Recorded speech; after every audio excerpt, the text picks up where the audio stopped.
Mesdames et messieurs, bonsoir. Je m'appelle Joël Charliston. Je suis en compagnie d'un grand citoyen. Il va se présenter. Bonsoir, cher monsieur. Comment allez-vous? Bonjour, bonsoir, monsieur Joël. Sinon, moi, c'est Mohamed. Je suis africain, togolais, togolais, continent africain.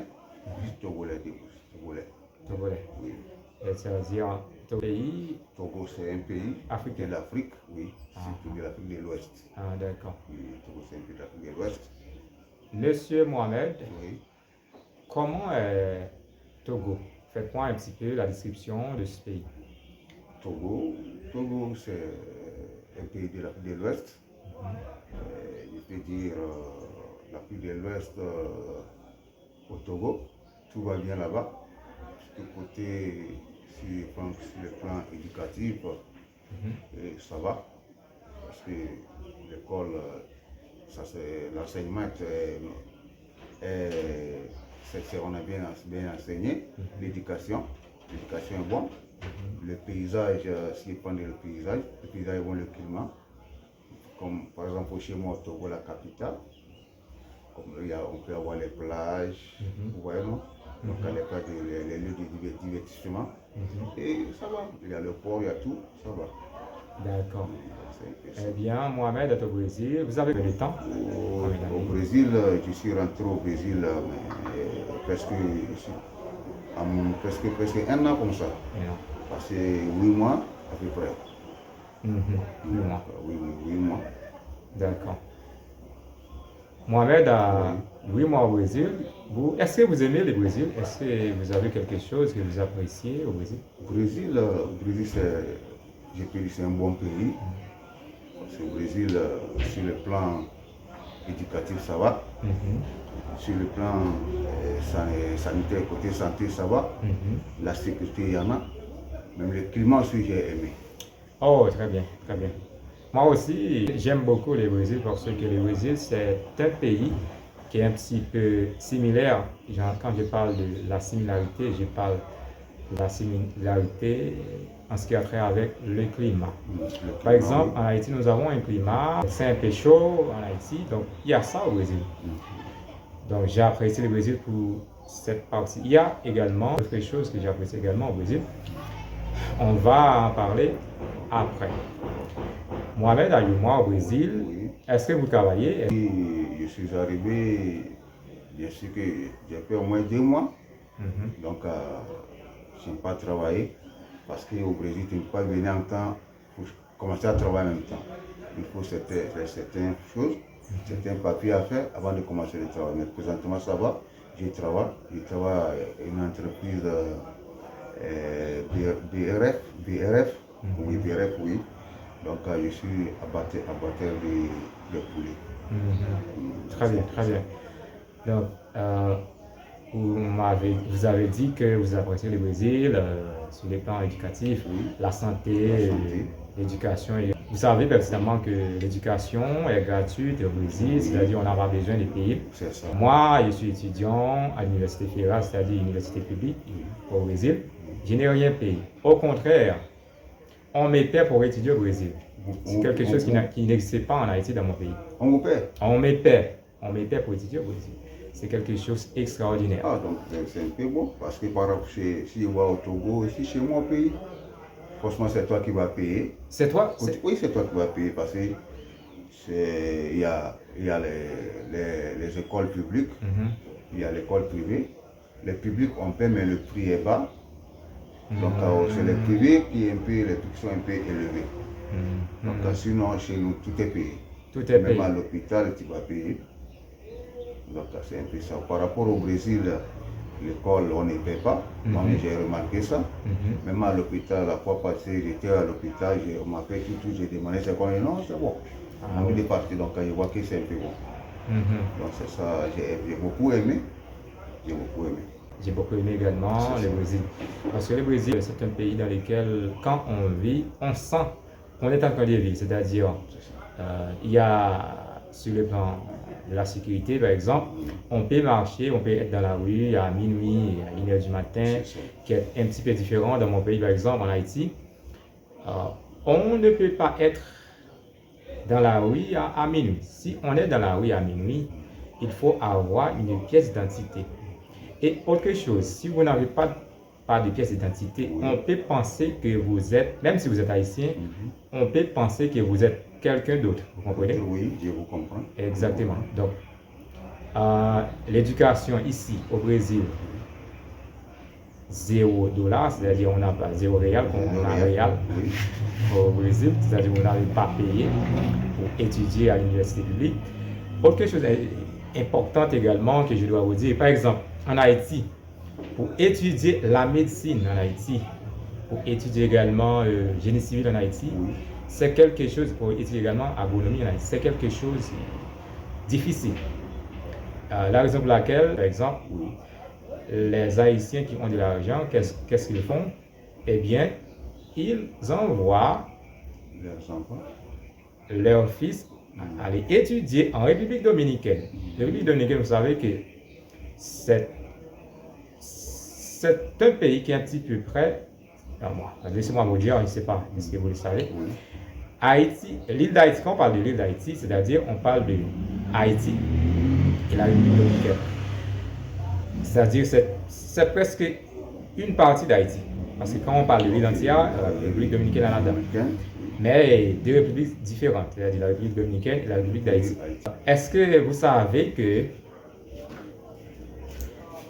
les Brésil, au Brésil, vous avez l'opportunité, par exemple, si vous allez avoir la nationalité brésilienne? Oui, j'ai appris l'enseignement, d'avoir la nationalité brésilienne.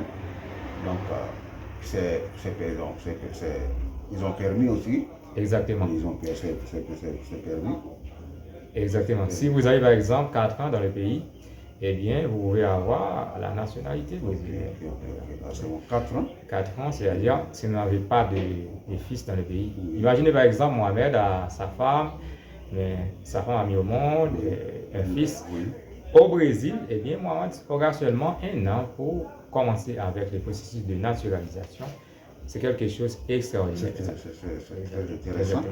Ok, nous allons retourner un petit peu sur le plan éducatif. Par exemple, moi, et je suis haïtien, pour étudier en Haïti, il faut payer. Même si c'est une université publique, vous devez payer carrément. Donc, qui est totalement différent, on me paye ici pour étudier à l'université. Et je ne suis pas né au Brésil, je suis né en Haïti. C'est quelque chose que j'aurais dû trouver en Haïti, que j'ai trouvé au Brésil. Autre chose intéressante également, vous avez parlé là-dessus, c'est la question de la santé. Vous n'avez rien à payer, c'est-à-dire on va vous servir, on va vous soigner. Donc, c'est comme si... Avec respect, avec l'accueil, c'est bon. Exactement. C'est quelque chose que je n'ai pas trouvé de la même façon en Haïti. C'est vraiment intéressant, Comment est, sur le plan sanitaire, comment est la santé au Togo? La santé au Togo, par rapport au Brésil, c'est une chose contraire. Parce qu'au Togo, tout est payé. À l'hôpital, c'est payé. Mais pour la césarienne, c'est ça qu'on a un peu allégé. Par exemple, si au niveau côté césarienne, tu vas payer 150 000, l'État prend la moitié, toi tu paies la moitié. C'est un peu ça. Oui. L'État paie la moitié, tu paies la moitié, c'est un peu ça. Donc côté santé, ça va. Côté santé, c'est payant. Sauf au niveau, parce que si tu n'as pas envie d'accoucher, il y a les complications. Donc on peut t'alléger côté césarien. Donc c'est un peu ça. À propos, en ce qui a trait à la sécurité, qu'est-ce que vous pensez? Quelle est la comparaison que vous faites entre la sécurité au Brésil et la sécurité au Togo? La sécurité, je peux dire, voyant le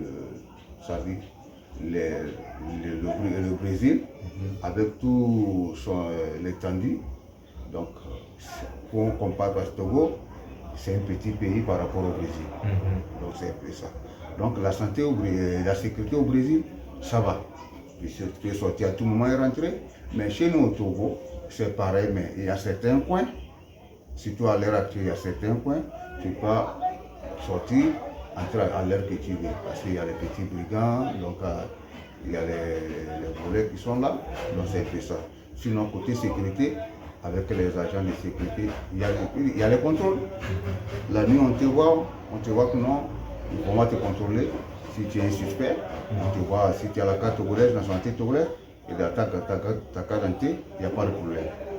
Au cas où tu promènes sans carte d'identité, on va t'arrêter, ou on va te fouiller avec certaines questions. Donc si on sent que vraiment tu es un citoyen togolais, qui n'a pas de problème, donc on peut vous laisser passer. Vraiment, par rapport au Brésil, moi, on ne m'a jamais arrêté ici. Je sors, je reviens souvent, on n'est pas au travail, je reviens souvent à 0h, et à 3h, on ne m'a jamais arrêté. Oh, c'est parfait. Après, le Brésil, c'est un pays différent. Sinon, Eh bien, j'ai aimé quand même le Brésil. D'accord. Autre chose intéressante, vous avez dit que c'est une question, les citoyens, le Togo et tout ça. Donc, imaginez par exemple, moi qui suis haïtien, je suis arrivé au Togo. Donc, est-ce qu'on va m'arrêter par exemple? Est-ce que je vais marcher dans Oui, la rue si, comme parce ça? qu'au Togo, il n'y a pas de contrôle en tant que tel. Au Togo, si tu peux sortir de nord jusqu'au sud, il n'y a pas de problème. Il y a beaucoup qui promènent sans carte, il n'y a pas de problème. Il n'y a pas de menacement, il n'y a rien. La sécurité, ça va. Vous avez 8 mois au Brésil, comment est votre portugais? Est-ce que vous parlez un peu de portugais? Le portugais, j'espère que ça s'améliore, ça va un peu. Parce qu'au début, c'est un peu compliqué. Même un mot, on ne comprend pas, mais maintenant, ça va. Tu peux rentrer dans les boutiques, dans les supermarchés, voilà, on peut communiquer un peu et on s'entend bien. Ça va. Est-ce que vous êtes natif du français? Quelle est la différence entre les français et les portugais? Est-ce que vous voyez que le portugais est plus facile que le français ou bien est-ce que le français est plus facile que le portugais? Selon moi, je vois le portugais, c'est pas facile par rapport parce que imaginez la langue française, tu es là, par exemple chez moi au Togo, c'est un pays francophone. Tu es né dans français, tu es né là-bas, tu commences l'école, mais jusqu'à maintenant, parler français, c'est pas facile. Donc il y a souvent les difficultés, mais le portugais, tu viens à moins d'un an, 2 ans, c'est bon. Tu commences à parler le portugais. Sinon, le portugais, c'est une langue très facile quand même. Exactement, je suis de cet avis parce que moi, dans mon pays, Oui. il y a 2 langues, c'est-à-dire il y a 2 langues officielles en Haïti, il y a le créole également, le français. Mais le français n'est pas parlé par tout le monde. Le français est parlé par une minorité. C'est-à-dire les gens qui parlent le français, ce sont des personnes qui ont fréquenté l'école, les personnes qui ont un niveau d'éducation un petit peu élevé. Donc, qui est un petit peu drôle pour moi parce qu'une langue officielle aurait dû être parlée par tout le monde, toutes les personnes qui habitent dans ce pays. Donc, qui est différent. Je ne sais pas, est-ce qu'au Togo, tout le monde parle français? Au Togo, au moins la majorité parle français. La majorité parle français. Même dans la rue, tu peux apprendre à parler français, mais parle français dans l'école. Parce que quelqu'un qui a compris son français dans la rue, et c'est celui qui a beaucoup appris, donc ils ont une différence. Mais on s'entend quand même. On s'entend. On s'entend quand même. Il y a une différence Il y a entre... une différence, mais on s'entend. Est-ce qu'il y a d'autres langues au Togo à part du français? Oui, on a nos langues locaux. Par exemple, chez moi au Togo, il y a plus de 40 quelques ethnies. Donc s'il n'y a pas d'ethnie, il n'y a pas de langue. 40? Oui, 40 quelques ethnies. Donc chacun a sa langue, chaque ethnie a sa langue. Je vais dire, j'ai pu comprendre qu'au Togo, il y a 40 dialectes. 40 quelques dialectes, ça dit 40 quelques dialectes. Mais la langue officielle, c'est le français. C'est le français. Mais on a 2 langues nationales. On appelle ça EV. Et EV pour le nord et EV pour le sud, parce que c'est les Mina. Et le Kabyé, c'est le nord. Donc il y a 2 langues. EV, à part le français, il y a l'EV, il y a le Kabyé. Il y a une langue aussi qui est un peu populaire qui est le Tim. Ah, les Tim. Le Tim. Ah, je vois. Vous avez ces langues-là, mais imaginons par exemple, le président de la République du Togo est en train de prononcer son discours. quelle est la langue que le président va utiliser pour pouvoir transmettre le message à la population. à la population? Le message, la langue utilisée pour un discours, c'est le français. C'est le français. Mais après ça, pour faire comprendre la population, c'est les deux langues qu'on utilise. Et non, pour faire comprendre la population, il y a la langue kabyles, la langue Ewe. Donc c'est ça, la langue kabyles, la langue Ewe. Mais après, on peut se communiquer, on peut communiquer dans toutes les langues pour que chaque citoyen peut comprendre le message que son excellence, M. Ford, a transmis à la population. Donc c'est ça. Je comprends. Mais maintenant, sur le plan éducatif, quelle est la langue utilisée pour enseigner? C'est le français. Le français, le français, le français. Mais est-ce que ça ne constitue pas un handicap, c'est-à-dire un problème? Et nous savons que les épreuves, les contenus que le professeur ou bien l'enseignant va transmettre. Au début, quand les nouveaux apprenants, souvent on parle le français, mais il y a certains mots qu'on traduit en langue maternelle pour faire comprendre l'élève, l'apprenant. Je comprends. Pour le système éducatif au Togo, combien d'années l'élève a besoin pour terminer ses études secondaires, par exemple? L'étude secondaire, enfin, tout d'abord, il y a l'étude première, je commence le CP1, jusqu'au CM2, c'est la première partie. L'étude secondaire, c'est 4 ans. Il y a le 6e, il y a 5e, il y a 4e, il y a 3e. Après 3e, tu prends ton bac, c'est le lycée. Par exemple, kindergarten, il y a kindergarten. Chez nous aussi, il y a le jardin. À l'âge de 4 ans, je pense, 4 ans, tu commences le jardin. 4 ans, 5 ans, tu commences le jardin. À l'âge de 6 ans, tu passes au CP1. C'est un peu ça. Et au CM2, tu passes l'examen pour le CPD. Et après le CPD, tu as le petit secondaire, c'est le 6e, 5e, 4e et 3e. Imaginons par exemple, je suis quelqu'un qui est né au Togo. Oui. Combien d'années ça peut me prendre par exemple pour terminer, pour rentrer à l'université? L'université, donc, parce que moi je n'ai pas fait l'université, je n'ai pas trop. Je sais qu'au moins à l'université, c'est 3 ans ou bien 4 ans. 3 ans, 4 ans. Pour avoir ton doctorat, dans tout cas c'est un peu ça, je n'ai pas trop l'intérêt. Ok, d'accord, on peut laisser cette question. Aucun problème, d'accord. Mais ce qui a rapport avec l'emploi, est-ce qu'au Togo il y a énormément de travaux, ou bien énormément d'emplois là-bas? Si quelqu'un est à la recherche d'un emploi, est-ce que c'est facile de trouver un emploi? Donc au Togo, si je parle de Togo, je vais parler de l'Afrique. L'emploi, c'est pas 100%, c'est au moins à 65%, on peut parler de l'emploi. Parce que la jeunesse, il y a beaucoup de jeunesse, ils ont les diplômes, mais ils n'ont pas d'emploi. C'est ça. Il y a beaucoup de diplômés sans emploi. Donc l'emploi est un peu compliqué. Donc c'est un peu ça. C'est un peu compliqué pour les jeunes. Pour les jeunes. Surtout. Mais que font ces jeunes pour pouvoir subvenir à leurs besoins, par exemple? Qu'est-ce qu'ils font exactement? Ça fait que maintenant, il y a beaucoup d'élèves, beaucoup d'apprenants, à un niveau donné, ils abandonnent les classes et apprennent un métier. Il y a beaucoup, ils abandonnent les classes pour apprendre un métier. Il y a la maçonnerie, il y a la mécanique, il y a la chaufferie, la conduite, tout ce qui est comme métier. Il y a beaucoup. Maintenant, c'est ça même qui est bon. Il y a beaucoup d'élèves à partir du secondaire, ils laissent les classes, ils apprennent le métier. Mais ceux qui ont des moyens, ceux à qui les parents ont des moyens, et les filles continuent. Et après même, on les envoie à l'extérieur pour aller apprendre. Donc c'est un peu ça. Comme je vous ai dit tout à l'heure, je suis haïtien.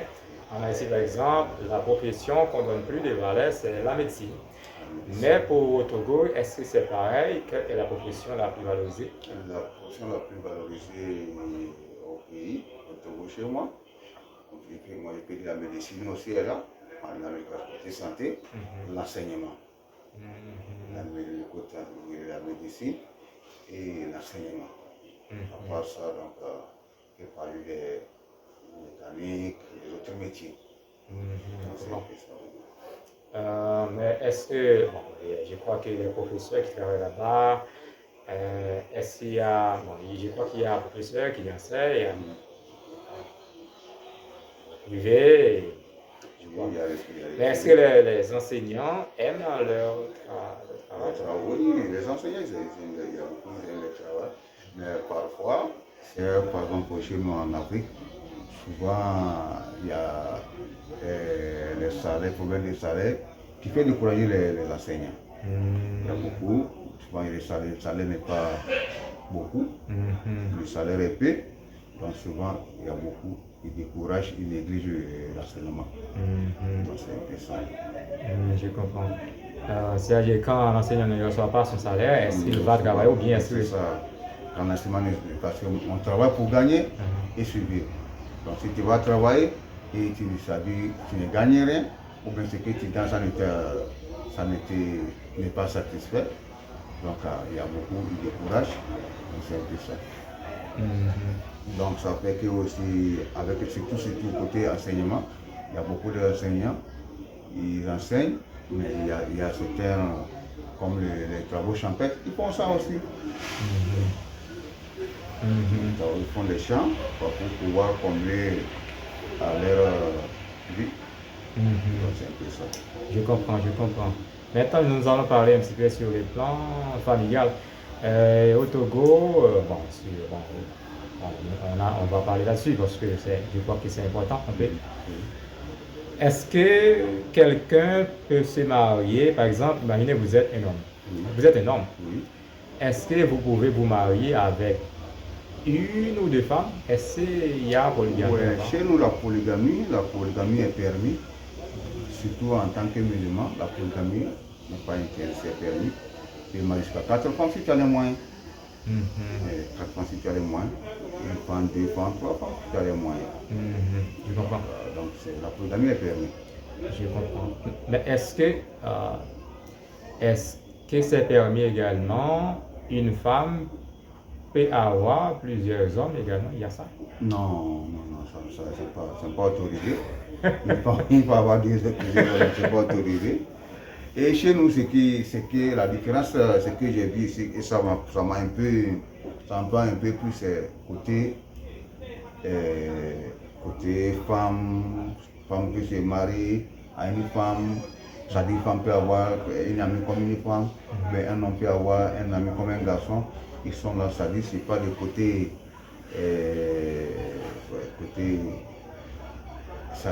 l'intimité quoi. Je comprends. Par l'intimité. Donc par rapport à chez nous, il n'y a pas ça. Et ça, chez nous, en tout cas, c'est comme c'est un crime. Si tu es musulman, c'est pas permis. C'est pas permis. Je comprends. C'est pas permis. C'est totalement différent. Par exemple, ici, au Brésil, on peut voir comme ça. Donc, je ne vais pas m'éterniser là-dessus pour éviter, vous comprenez? Chez nous, les salions se marient au sexe opposé. Je comprends. Je comprends l'idée, je vois l'idée. Eh bien, monsieur Mohamed, je ne sais pas si vous avez un commentaire, quelque chose à partager avec nous. Sinon, ce que j'ai à dire, présentement ici, comme ici au Brésil, c'est que le Brésil c'est un bon pays et c'est un pays d'hospitalité. Tu es au Brésil, tu ne regrettes rien. Comme tu sais que dans ta vie, tu vis ta vie, il n'y a pas de problème. Donc tu travailles, tu sors, tu prends ton travail, tu fais tout ce que tu veux, c'est bon. Donc le Brésil c'est bon. Et en tout cas, ici, j'arrive au Brésil, je vois mes amis comme les peaux noires haïtiens. Moi, avant, je pensais que c'était les Africains. Oui, je parle en haïtien, non, moi, je suis africain, moi, je suis haïtien. Donc là, je vois tout ça, il y a l'harmonie, tout va bien. Donc, sinon, le Brésil, c'est un bon pays. J'ai beaucoup aimé aussi. D'accord. Eh bien, monsieur Mohamed, donc, ça a été un plaisir de vous recevoir. Donc, merci beaucoup de votre présence. Merci, parce que avec notre on a appris à se connaître aussi et connaître plus les avantages du pays que je ne savais aussi pas. Parce que moi, sinon, vous êtes ancien. Donc c'est un peu ça. D'accord, merci. Merci beaucoup. Au revoir. Merci beaucoup. Bonsoir.